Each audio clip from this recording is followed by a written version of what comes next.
पंजाब और खैबर पख्तूनख्वा के मैदानी इलाकों में शदीद धुंध का राज बरकरार। हद निगाह कम होने पर मोटरवेज को मुख्तलिफ मकामात से ट्रैफिक के लिए बंद कर दिया गया। मोटरवे M1 पर पिशावर से इस्लामाबाद तक ट्रैफिक का दाखिला बंद।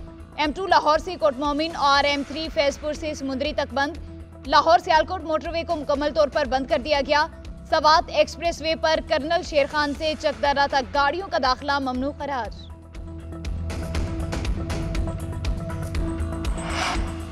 आम इंतखाबात में पाक फौज तैनात करने की मंजूरी। फोर्सेस के दस्ते हसास हलकों और पोलिंग स्टेशन पर फराइज सर अंजाम देंगे। एहलकार रैपिड रिस्पांस फोर्स के तौर पर भी काम करेंगे। निगरान वज़ीर-ए-आज़म मनवारुल्लाह काकड़ की सरबराही में वफाकी काबीना ने मंजूरी दी।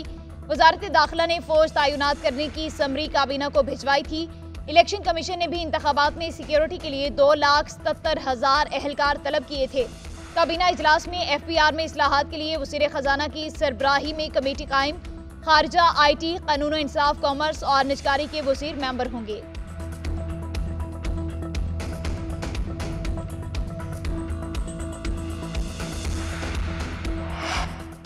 इलेक्शन के दौरान सिक्योरिटी खदशात। पंजाब में दफा 144 नाफिज, असलहा लेकर चलने और हवाई फायरिंग पर पाबंदी। महकमा दाखिला पंजाब के नोटिफिकेशन के मुताबिक 8 फरवरी को इलेक्शन में सिक्योरिटी खतरात की इतलात हैं। दहशतगर्दी और उम्मीदवारों में लड़ाई झगड़े के इम्कानात हैं। इलेक्शन कमीशन के कोड ऑफ कंडक्ट की खिलाफ वर्जी भी दफा 144 के ज़मरे में आएगी। हुकूमत पंजाब की जानिब से दफा 144 का नफाज 12 फरवरी तक किया गया।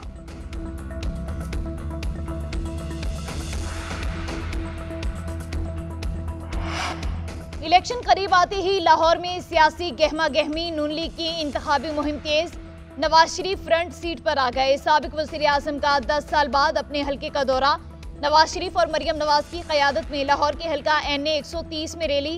जगह जगह पुरतपाक इस्तकबाल। कारकुनों की तरफ से फूलों की पत्तियां निछावर।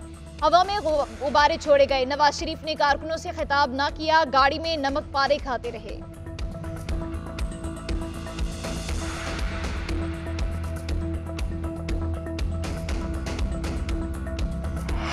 नवाज शरीफ चौथी बार वज़ीर आज़म बने तो इंतकाम लेंगे। इंतकाम लेना मियाँ साहब की आदत है। मियाँ साहब की नफरत और बुग़्ज़ को अच्छी तरह जानता हूँ। वो ज़ाती इंतकाम के लिए मुल्क और मईशत को नुकसान पहुँचाएंगे।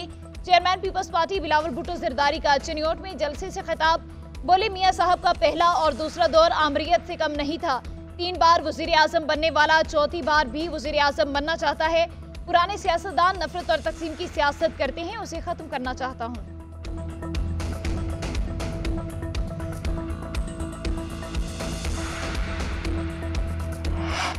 बिलावल भुट्टो को अब नवाज शरीफ की इंतकामी सियासत नजर आ रही है। बिलावल भुट्टो ने शहबाज हुकूमत में वज़ीर खारिजा का हल्फ क्यों उठाया?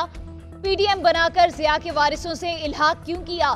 IPP के चंद सीटों के लिए अपनी पार्टी की कुर्बानी दे दी। शाह महमूद कुरैशी की मीडिया से गैर रस्मी गुफ्तगू। बोले हक और सच का झंडा बुलंद करने पर जावेद हाशमी का शुक्रिया। जावेद हाशमी ने बानी PTI के हक में बहुत बड़ी बात कही। साइफर सिर्फ सेक्रेटरी खारिजा के लिए था। कौमी सलामती कमेटी ने सियासी मुदाखलत को माना। साइफर केस की समाअत के दौरान रोस्टम पर आकर बयान दिया। जज की गारंटी के बावजूद मेरे साथ हाथ हो गया। तस्दीक न होने पर NA 150, 151 और PP 218 से मेरे कागजात मुस्तरद हुए। मैंने कागजात नामजदगी की तस्दीक का कहा तो जज साहब ने कहा मेरा हुक्मनामा साथ लगा दो। जज अब्दुल हसनान जुल्करनैन ने कहा हमने कानूनी तरीकाकार पूरा कर दिया था। MQM इलेक्शन के बाद हुकूमत का हिस्सा बनेगी। पीपल्स पार्टी की हुकूमत बनी तो शामिल नहीं होंगे। बिलावल भुट्टो अपना घर छोड़कर एक सीट के लिए पूरे मुल्क का चक्कर लगा रहे हैं। रहनुमा MQM मुस्तफ़ा कमाल की GNN के प्रोग्राम न्यूज़ एज विद प्रिया इदरीस में गुफ्तगू। फैसल वावडा का प्रोग्राम में कहना था PTI का वोटर किसी की तरफ नहीं जाएगा, पार्टी खत्म नहीं हो रही। इलेक्शन के बाद आज़ाद अरकान की मंडी लगने वाली है। नई हुकूमत 6 माह से 24 या 25 महीने चल जाएगी। जो स्क्रूटनी तहरीक इंसाफ की हुई वो सबकी होनी चाहिए।